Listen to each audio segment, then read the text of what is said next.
The computing world has continued to multiply its capabilities in processing power, but the data storage doesn't move on as quickly. The advent of new technologies and the opportunity to use new storage techniques allows us to address these problems. As supercomputers are getting more powerful, we can run larger and more detailed simulations on those systems, but in a downside, they also produce more data. And hence, the whole I/O subsystem and what to do with this data is becoming increasingly a bottleneck for the scientific applications that run on contemporary supercomputers.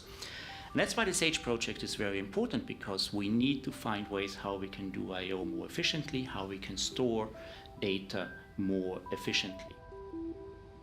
If you can imagine huge volumes of data, billions of files, how do you find the data you need? How do you make sure that the data is usable and applicable? All of these problems are addressed and managed and looked at within SAGE, researching the needs for future storage systems.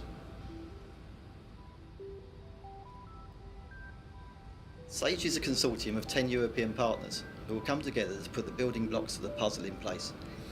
We will be providing the hardware, software, application data. Everything will be simulated and run so that we can demonstrate the use cases. Diamond is the UK national synchrotron. We produce approximately 10 terabytes of data a day from its 27 beamlines, labs and electron microscopes, and the processing of this data can make it many times bigger. In addition to this, the detectors are getting quicker, and experimental automation is contributing to doubling this approximately every 2 years. This is where projects like SAGE could help us manage this quantity of data, and we are not unique in solving this issue. We work closely with the Science Technology Facilities Council and the Culham Centre for Fusion Energy to collaborate and share ideas in this area. CCFE is the UK's Fusion Energy Research Centre. We're part of an international endeavour to build what is arguably one of the most exciting yet most challenging experiments in the south of France, a device called ITER, which is designed to study the viability of fusion as a way of making economical electricity. The challenge for us is that in a single day, ITER is going to record up to 2 petabytes of data, so that's basically as much data in a single day as we've recorded in 33 years on JET. To give an example of the data deluge, a lot of people will remember that about 10 years ago, the human genome was sequenced, and it took 10 years to do that.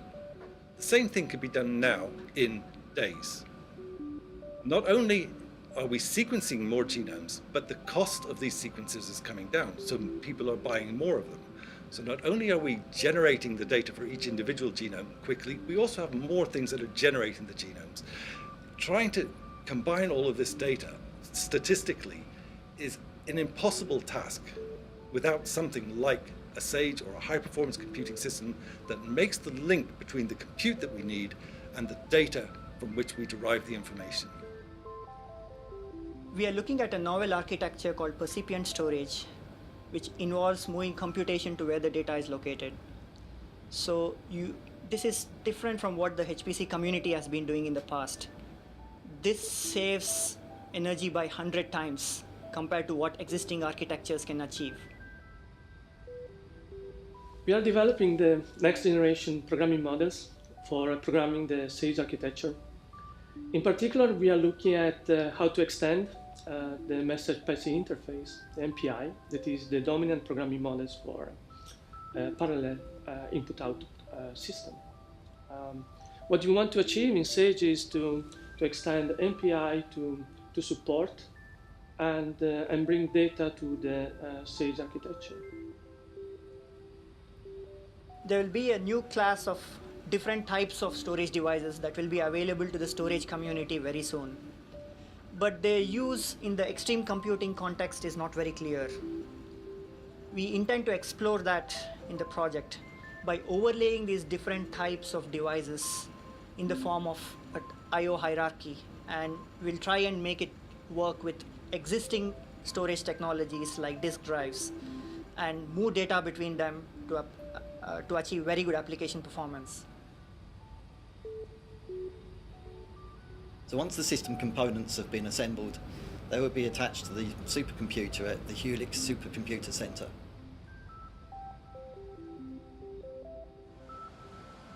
As storage is a key component of supercomputers, SAGE will be an important component of future supercomputers.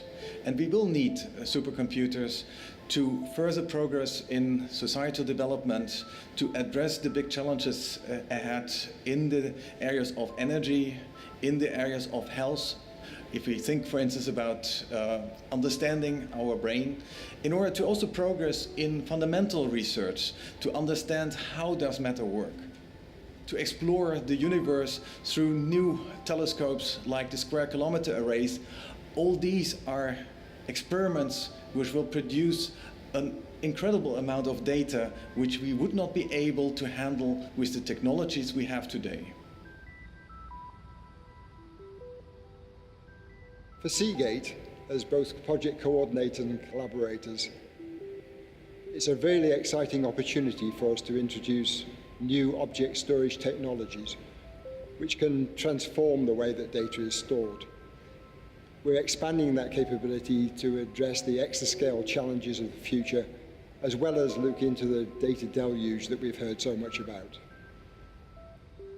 The SAGE percipient storage technology that is being built will be exploited by an ecosystem of data management tools, data integrity checking tools, by programming models, by analytics tools, and debugging and performance analysis tools, and legacy applications. So there will be an ecosystem around it, and that will be brought together by the SAGE partners.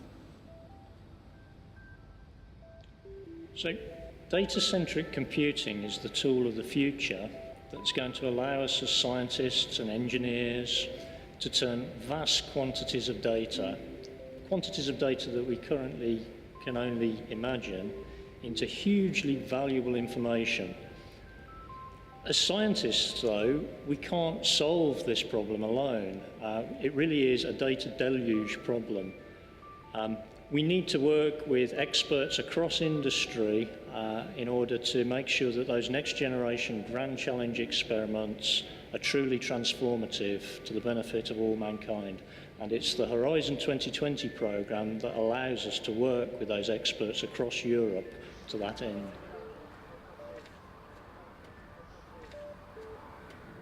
We've seen how this collaborative project has evolved. It will continue to grow and create the solutions that can address the major scientific and industrial problems of the future.